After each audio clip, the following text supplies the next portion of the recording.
My foster parents kicked me out onto the streets and called it a favor. Now, 15 years later, they're back, expecting I give back to the people who raised me. I woke up to my things packed and my foster dad's boot kicking me outdoors. You're a failure. But if you make us proud, we'll come back one day. This is a favor for you. They didn't even let me eat breakfast or take the pictures of my dead parents off my nightstand. The first week sleeping behind the library taught me hunger. But something weird happened when the initial terror wore off. No more 5 a.m. wind sprints. No more being screamed at for reading instead of practicing free throws. No more pretending to care about making the NBA to be their golden ticket just because I was 6'3" at 12. Year 1 was survival mode. I forged enrollment papers for school, showered at the gym, worked nights stocking shelves. But my grades never slipped. Teachers started noticing the kid who solved calculus problems for fun, who rebuilt computers from trash. Mrs. Jones let me stay after class, not asking why I needed the extra time indoors. Year 2 brought unexpected opportunities. My physics teacher pulled strings for early college enrollment. I was taking university courses at 17, mopping floors to pay for textbooks. The campus became my universe. I slept in the 24-hour computer lab, lived on vending machine dinners, and topped every class. Year 3 changed everything. At a hackathon, I met Chris, a venture capitalist judging entries. My solution to optimize city traffic flow won, but he was more interested in how I'd built it on borrowed laptops. When he learned I was homeless, he didn't pity me.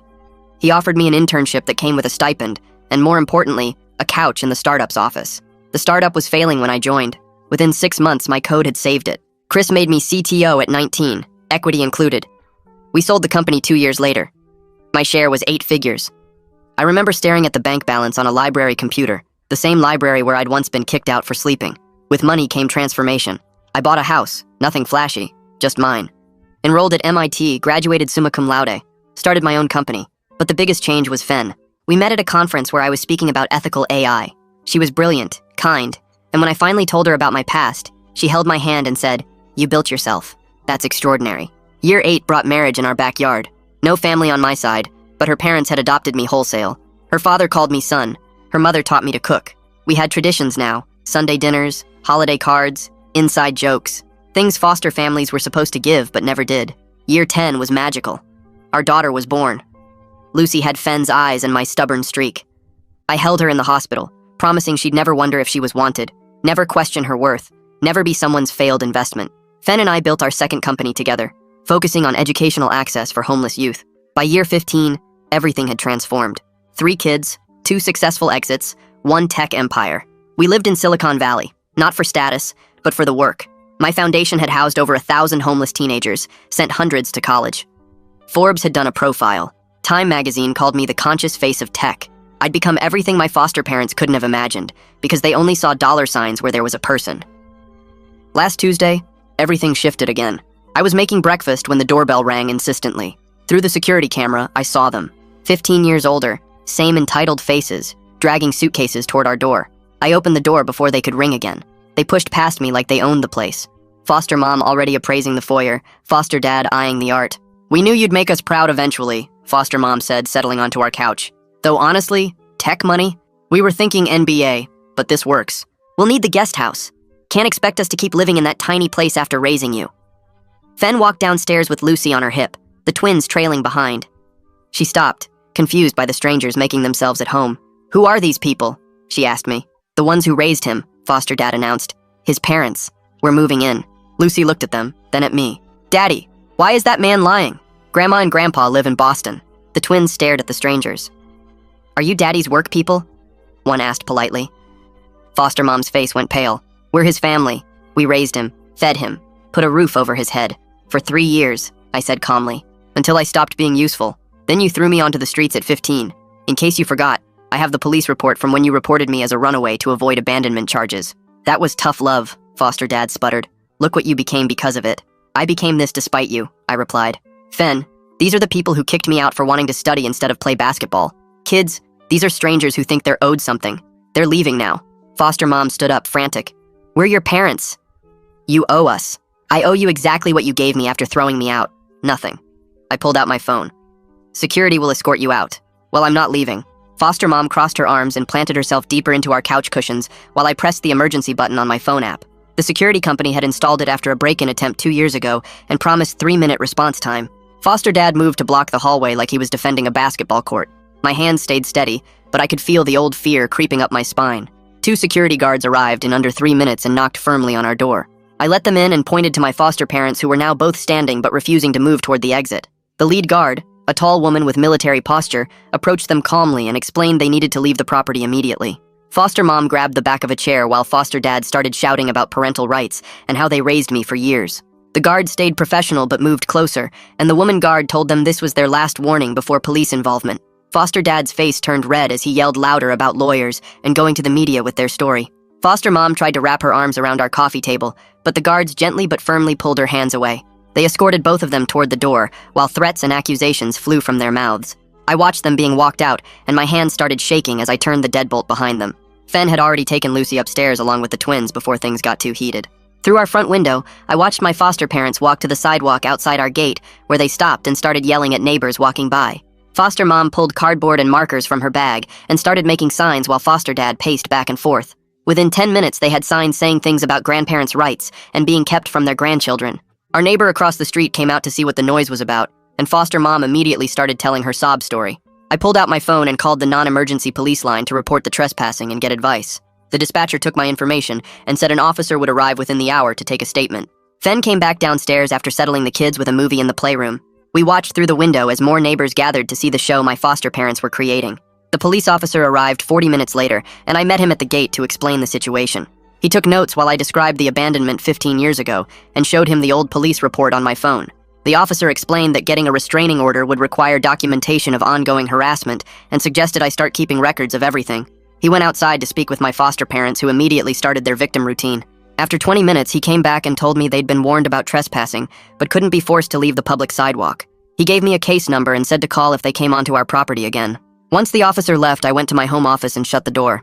The room felt too quiet, and for just a moment I was 15 again, scared and alone. My chest got tight, and I had to remind myself where I was now. I looked at the photos on my desk of Fen and the kids, and took deep breaths. This wasn't then, and I wasn't that powerless kid anymore. I had resources and lawyers and security systems. Most importantly, I had a real family to protect now. That evening, after dinner and baths and 3 bedtime stories, Fen and I sat in our bedroom to figure out next steps. We could still hear occasional shouting from the street even though it was past 9. Fen held my hand while we talked through options and agreed that complete no contact was the only safe choice. These people had thrown me away when I needed them most, and now wanted to profit from my success. We couldn't let them near our children who didn't deserve to be pawns in their money grab. The next morning, I woke up early and checked our security system on my laptop. The footage showed something that made my stomach drop. My foster parents had been filmed walking past our house multiple times over the past 4 days. They'd been watching us and planning this ambush. I called the security company immediately to upgrade our system with more cameras and motion sensors. Then I printed screenshots of my foster parents from the footage and drove to the kids' school. The principal met with me right away when I explained the situation, and we added their photos to the no-access list. School security would have their pictures and strict instructions to call police if they appeared on campus. When I got home, Lucy was eating breakfast and asked why those people had been yelling yesterday. I sat down with her and the twins to explain in simple terms about stranger safety. I told them that sometimes people might say they're family when they're not. The twins nodded seriously while Lucy asked if the angry people would come back. I promised we would keep them safe and reminded them to always tell a teacher or us if anyone made them feel scared. That evening, after the kids were playing with blocks, I called Chris, who'd been more of a father to me than anyone. He listened while I explained everything that had happened since yesterday morning. His voice was calm and steady as he validated every decision I'd made so far. He suggested documenting everything with timestamps and saving all footage in case this escalated legally. Before we hung up, he reminded me that real family is chosen, and I'd chosen well. The next morning, my phone rang during my first coffee, and my foundation's head of operations sounded worried. She'd been monitoring our social media mentions as part of standard practice and noticed unusual activity. Apparently, my foster parents had started posting their version of events on Facebook and Twitter. They were claiming I'd abandoned them after they sacrificed everything to raise me. I scrolled through the comments on my phone while Fen made the kids lunch and saw the damage spreading in real time. Aaron Stratton picked up on the second ring when I called him, since we'd worked together on crisis management for 3 years now. He drove over within an hour and sat at our kitchen table reviewing the posts while the kids played in the backyard. His fingers moved fast across his tablet as he tracked the spread across different platforms and flagged the worst comments for documentation. He pulled up a document template he'd used for other clients and started typing out a factual statement about my history with dates and police report numbers. We wouldn't release it unless major outlets picked up the story, but having it ready made me feel less helpless, watching the lies spread online. Fen joined us after putting the twins down for their nap, and we talked through our options while Aaron took notes on his laptop. She suggested we needed more than just PR help, since this was becoming a legal issue with them coming to our property and spreading false information. I called 3 law firms that afternoon and got recommendations from board members who dealt with similar situations in their own lives. The lawyer Chris recommended called back within an hour and agreed to meet us the next morning at her downtown office. That night I barely slept and kept checking the security cameras every hour to make sure they weren't back on our property. The lawyer's office was on the 20th floor with a view of the whole bay and certificates covering one entire wall. She listened while I explained everything from the abandonment at 15 to their appearance at our door yesterday morning. Her assistant took notes while she asked specific questions about dates and documentation I still had from being kicked out. She pulled up similar cases on her computer and showed us the legal precedents for restraining orders in situations like ours. The evidence requirements were clear, and we had most of what we needed already between the security footage and their social media posts. She drafted the cease and desist letter right there in the meeting and had it ready for delivery within 2 hours. The process server found them at a motel 6 miles from our house where they'd been staying for the past week. He handed them the envelope and took a photo for proof of delivery while they yelled at him about their rights. The letter spelled out in clear legal terms that they had to stop all contact attempts and remove the false posts immediately. Instead of complying, foster mom took a photo of the letter and posted it online within an hour of receiving it. Her caption claimed I was using expensive lawyers to silence my own parents, who just wanted to reconnect with family. The comment section turned into a war zone with people arguing about whether abandoning a teenager gave up parental rights forever. Some shared their own stories of toxic parents, while others said family should always forgive each other no matter what. Our neighbor across the street texted me asking if everything was okay, since he'd seen the protests and police visits. I walked over to explain the basic situation, without going into all the painful details of my childhood. He was supportive, but mentioned other neighbors were getting nervous about all the drama on our usually quiet street. The mom from 2 houses down stopped by later to ask if we needed anything, but I could tell she was worried. More neighbors started texting and calling throughout the day with questions and concerns about what was happening. I spent hours on the phone with the security company, upgrading our system to include more cameras and sensors. They sent a team out that afternoon to install everything and walked me through the new app features. We hired rotating guards to patrol the property in 8-hour shifts, starting immediately at $500 per shift. The expense was massive, but knowing someone was watching while we slept made it possible to actually rest. My first therapy appointment was 3 days later with someone who specialized in childhood trauma and family boundaries. She had me start from the beginning and tell her about the morning they kicked me out with nothing. I talked for the full hour about sleeping behind the library and forging school enrollment papers to stay in classes. She helped me see that setting boundaries wasn't about punishing them, but protecting the family I'd built. The foundation's biggest donor called my personal cell the next morning, saying he'd seen the online controversy. He wanted to understand the situation before the quarterly board meeting, since other donors were asking questions too. I scheduled an emergency board meeting for that Friday and prepared a presentation with all the documentation of my past. The conference room was full when I walked in with board members who'd flown in from across the country. I laid out everything from the police report when I was 15 to the current harassment with complete transparency. Several board members shared their own experiences with family members who'd appeared when money was involved. They voted unanimously to support me and drafted a statement backing my decisions if the media coverage expanded. The police liaison assigned to our case came to the house that afternoon with paperwork for the restraining order filing. She'd handled dozens of these cases where estranged relatives showed up after someone became successful. She walked us through each form and explained what evidence would be most compelling to a judge. Her calm professionalism made the whole process feel less overwhelming, even though my hands shook signing each document. The next morning, my phone rang during breakfast, and the school's number made my stomach drop. The secretary said my foster parents had been spotted outside during morning drop-off, trying to take pictures through the fence. Security had moved them along, but they'd been asking other parents which kids belonged to me. I grabbed my keys and drove straight to the school while Fen called our lawyer. The principal was waiting in her office with the head of security when I arrived. They'd already pulled the security footage showing foster mom holding up her phone toward the playground. The principal said they took this very seriously and wanted to work out a safety plan immediately. We spent 2 hours going through pickup procedures and creating a list of approved adults. The school would add extra security during arrival and dismissal times starting tomorrow. They'd also brief all staff about the situation without going into personal details. I gave them photos of my foster parents to post at the main office and security booth. The principal assured me they'd handled similar situations before with custody disputes. On the drive home, our lawyer called with an update on the restraining order filing. She suggested we try mediation before the court hearing since judges liked seeing attempted resolution. I told her absolutely not, but she explained it would be done safely with security present. She said refusing mediation might make us look unreasonable to the judge. I agreed to think about it, but the idea of sitting across from them made me sick. Fen was on the phone when I got home, and I heard her say Dad's name. Her parents were booking flights from Boston to come help with the kids. They'd arrive tomorrow afternoon and stay as long as we needed them. That evening, Fen's dad called me directly to check in. He said he was proud of how I was handling everything, and that I was the son he'd always wanted. His words hit me harder than I expected, and I had to sit down after we hung up. Friday morning, I forced myself to tackle the painful task of gathering evidence. I pulled out the old file box from the closet where I kept documents from my homeless years. The police report from when they kicked me out was on top, yellowed and creased from being folded so many times. Next came the school attendance records showing I'd missed weeks while living on the streets. There were photos from the shelter's security camera showing me sleeping on a cot. Each paper brought back memories of hunger and cold and fear. My hands shook as I scanned everything into digital files for our lawyer. Fen found me surrounded by papers and sat down beside me without saying anything. After I finished scanning, we talked about whether to go public with the whole story. The online chatter was getting louder and more people were asking questions. We decided to prepare a full statement with all the facts but keep it ready without posting yet. Maybe the situation would calm down without needing to share such personal details. Saturday brought Fen's parents and the house felt safer with them there. Her mom took over cooking and homework help while her dad installed new locks on all the gates. Sunday, our lawyer emailed that the court had scheduled our restraining order hearing for Thursday. But there was a complication because my foster parents had hired their own lawyer. They were claiming grandparent rights even though they'd never met our kids before last week. Their lawyer had filed a counter motion arguing they deserved visitation as the people who raised me. Monday morning, I met with Aaron at his office to work on a public statement. He'd drafted something focused on family safety without attacking anyone directly. We spent 3 hours getting the wording exactly right to avoid legal problems. The statement was ready to release, but we hoped we wouldn't need it. Aaron set up Google Alerts to monitor any media coverage, so we'd know immediately if things escalated. Tuesday, my phone started blowing up with texts from friends sending me a link.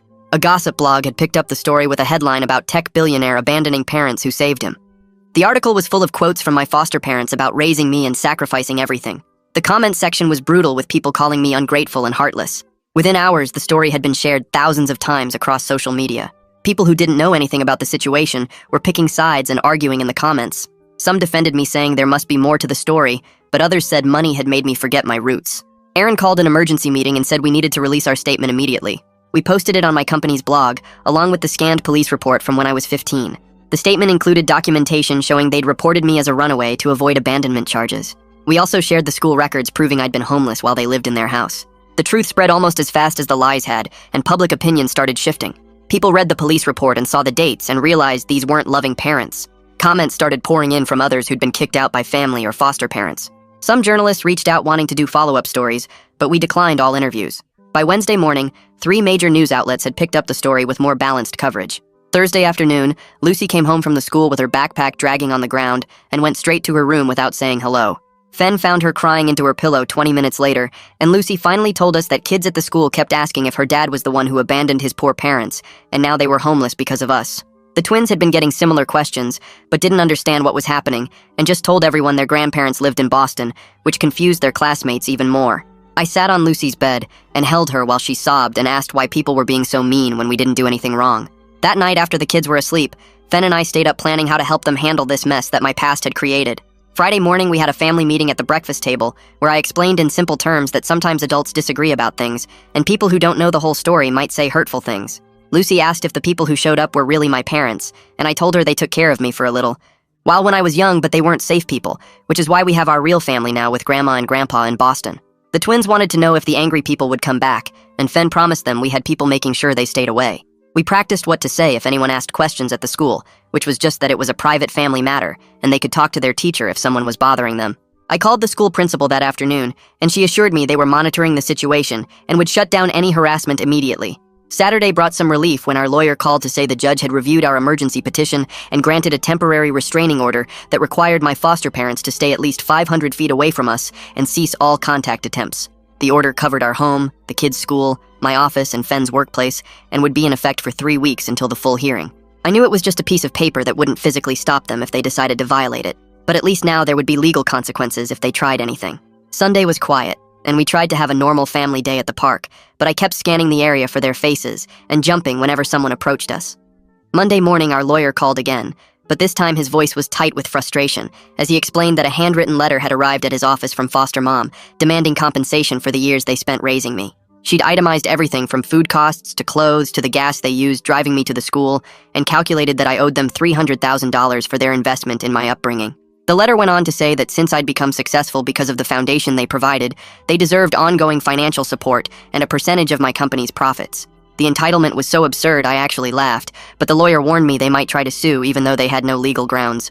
Tuesday, he called back with a proposal that made my stomach turn, but might end this whole nightmare peacefully. He suggested we offer them limited assistance through a third-party organization, basically helping them find housing and job training, but with no direct money changing hands and everything contingent on them signing a permanent no-contact agreement. It felt like paying them off, which went against everything in me. But he pointed out that defending against frivolous lawsuits would cost more in the long run, and this way we could control the terms completely.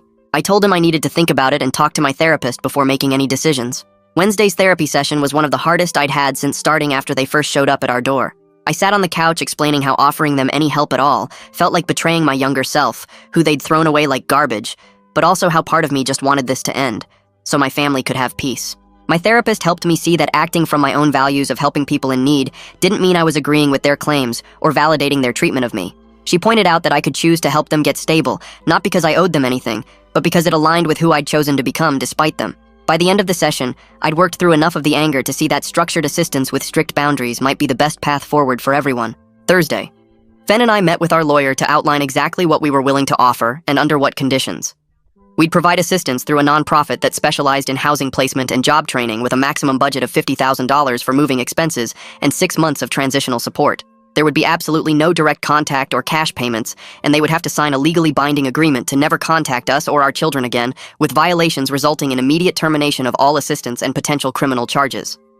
The lawyer drafted the offer that afternoon and said he'd present it to their attorney with the strong recommendation that they accept, since it was more than they'd get in court. Friday, their lawyer responded saying they wanted to discuss the terms in mediation rather than accepting outright, which meant I'd have to be in the same room with them again. The mediation got scheduled for the following Wednesday at a neutral conference room downtown with professional mediators and security present, just in case things got heated. I spent the weekend dreading it, and barely slept Tuesday night thinking about facing them across a table. Wednesday morning, I put on my best suit like armor and drove to the mediation with our lawyer while Fen stayed home with the kids. The conference room was sterile and cold with a long table and uncomfortable chairs, and my foster parents were already there when we arrived, looking older and more worn down than when they'd shown up at our house. The mediator explained the ground rules about respectful communication and staying focused on resolution, but within 5 minutes, foster mom was demanding cash payments and ongoing monthly support. She kept saying I wouldn't be where I was without them, and that successful children take care of their parents, and this was just how families worked. Foster dad sat quietly beside her, looking tired and defeated, while she ranted about everything they'd sacrificed to raise me. When the mediator explained our offer of structured assistance through a nonprofit, foster mom's face turned red, and she started yelling that she didn't need job training at her age and deserved real money, not charity handouts. The mediator called for a 15-minute break when foster mom started crying and saying we were trying to control them and treat them like children when all they wanted was what any parent deserved from a successful child. During the break, I stood in the hallway trying to breathe normally, while my lawyer reminded me we didn't have to accept any terms we weren't comfortable with. When we returned, foster mom had a new demand that made my hands clench into fists as she insisted on visitation rights with her grandchildren as part of any agreement. She said it wasn't fair to keep them from family and that the kids deserved to know where their father came from. I told her they would never go near my children, and she started screaming that I was ungrateful and cruel and had forgotten everything they'd done for me. Foster dad finally spoke up and told her to stop and pulled her aside to the corner where they argued in harsh whispers, while the mediator suggested we take another break. I could hear foster dad saying something about being realistic and taking what was offered, while foster mom kept insisting they deserved more after everything they'd been through. The mediator finally called us back in, and foster mom had clearly been crying while foster dad looked even more tired than before. She demanded $50,000 cash right now, or she'd go to every news outlet that would listen and tell them how I abandoned the people who saved me from the streets. My lawyer started to respond, but I held up my hand and looked directly at them both. I told them the offer stood as presented, but there would be no cash and no contact with my children ever. Foster mom slammed her hand on the table and stormed out, while foster dad sat there for another moment before following her. The mediator noted everything for the record and said she'd be in touch if they changed their minds. That night at dinner, I told Fen about the foundation's big fundraising gala coming up next week and how worried I was they might try to cause problems. She suggested we hire extra security just for the event, and I agreed, even though it felt crazy to need bodyguards at a charity dinner. I called our security company the next morning, and they sent over their event specialist who walked through the whole venue with me that afternoon. He pointed out weak spots in the layout and suggested posting guards at every entrance plus having plainclothes officers mixed in with the guests. The security team came to our house 3 days before the gala to go over protocols with our whole family. They taught the kids a special code word that meant they needed to leave immediately and showed Fen and me the safe routes out of the building. Lucy asked why we needed escape plans for Daddy's work party, and I told her it was just being extra careful. The twins practiced the code word game and thought it was fun, but I felt sick planning exit strategies from my own charity event. The night of the gala, I put on my tux while checking my phone constantly for security updates. Fen looked beautiful in her dress, and the kids were staying with her parents for the night, which made me feel better about their safety. We arrived at the venue early to check everything, and sure enough, the security chief pulled me aside 20 minutes before guests arrived. He showed me his phone where there was a photo of my foster parents across the street with handmade signs. The signs said things about ungrateful children and abandonment, and they were trying to talk to anyone who would listen. Security had already called the police, who were keeping them on the opposite sidewalk, but I could see them through the window when I gave my speech. I talked about homeless youth and second chances while watching foster mom wave her sign at passing cars. The crowd gave me a standing ovation, but all I could think about was them outside trying to ruin everything we'd built. After everyone left and we got home, I couldn't stop shaking. Fen found me sitting on the bathroom floor at 3 in the morning, having my first real panic attack in years. My chest felt crushed, and I couldn't breathe right, and she held me while I tried to remember the breathing exercises from therapy. She counted with me and rubbed my back until my heart stopped racing and I could think clearly again. The next morning, I called my therapist for an emergency session and spent an hour working through what had happened. 2 weeks later, we were back in court for the restraining order hearing. The judge reviewed all our evidence, including the security footage from the gala and photos of them violating the temporary order multiple times. Foster mom's lawyer argued they were just trying to reconnect with family and meant no harm, but the judge wasn't buying it. She extended the restraining order for 3 full years and warned them that any violation would result in jail time. Foster mom started yelling in the courtroom about her rights, and the bailiff had to escort them out while the judge banged her gavel. Our lawyer said it was one of the strongest restraining orders she'd seen granted. The following week, I had to present everything to our foundation's board of directors. I brought all the documentation and explained the whole situation, including the security measures we'd implemented. One board member asked if this might hurt our reputation, and I said I'd understand if they wanted me to step back. Instead, they voted unanimously to support me, and 3 members stayed after to share their own stories about toxic family. One woman told me about her brother who'd shown up demanding money after her company went public. Another man talked about parents who'd disowned him for being gay, but wanted back in when he got rich. A week after that, our mediator called with surprising news. Foster dad had contacted her separately, saying he was willing to accept our assistance package without foster mom. He'd sign the no-contact agreement and accept help getting job training and temporary housing if we'd help him get away from her. I talked it over with Fen, and we agreed to help him even though part of me wanted to say no. The mediator set up the paperwork, and foster dad signed everything the next day. Foster mom found out immediately and went on a social media rampage. She posted constantly calling foster dad weak and pathetic for taking our charity and calling me manipulative for turning him against her. But people were losing interest in her drama, and her posts got fewer likes and comments each day. She kept demanding cash and refusing any structured help while living in that same motel. Meanwhile, the school principal called to say there hadn't been any incidents in weeks. The extra security measures were working, and our kids were doing much better without the constant worry. Lucy told me one night that she felt safe again and wasn't scared of the angry people anymore. The twins had stopped asking questions and went back to just being normal kids worried about normal kid stuff. On Saturday morning, I asked Lucy if she wanted to go on a special trip with me. We drove to the old part of town, and I parked outside the library where I used to sleep behind the dumpsters.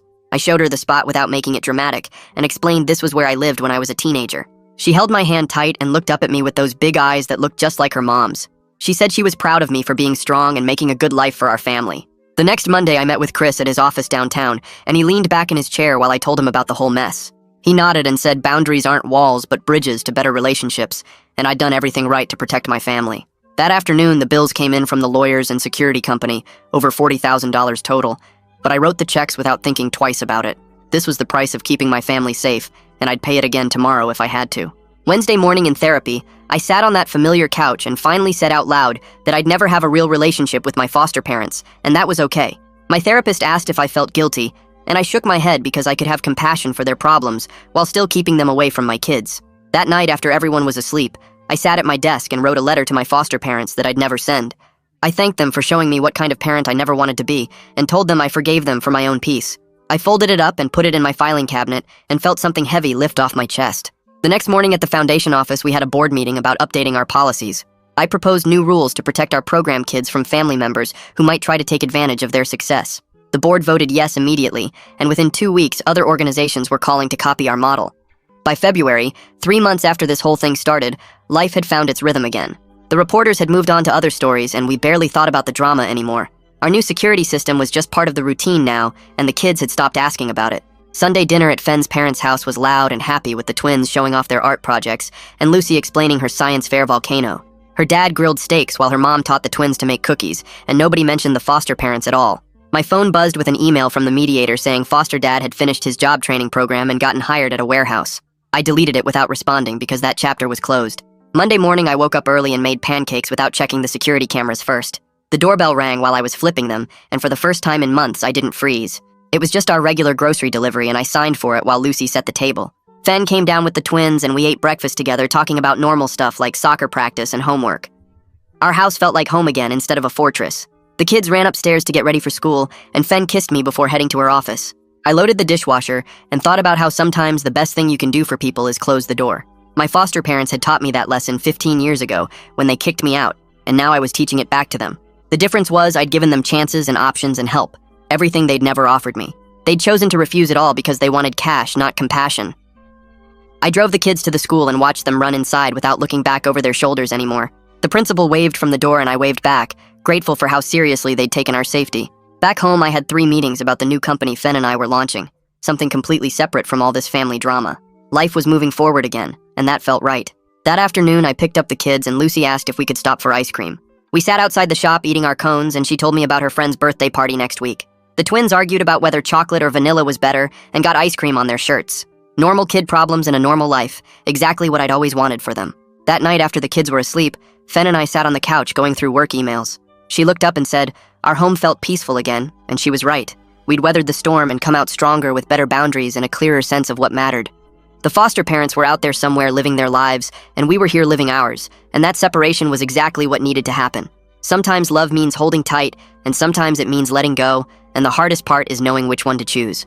I'd spent years thinking I owed them something for those 3 years they'd kept me, but I'd paid that debt 100 times over in the chances I'd offered.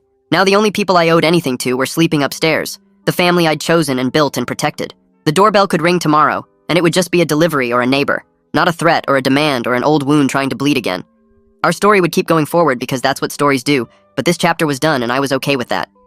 Well, that's gonna wrap it up for me today. Kinda makes you stop and think about things, huh? Appreciate you hanging out and wondering through it all with me. Subscribe for more content like this.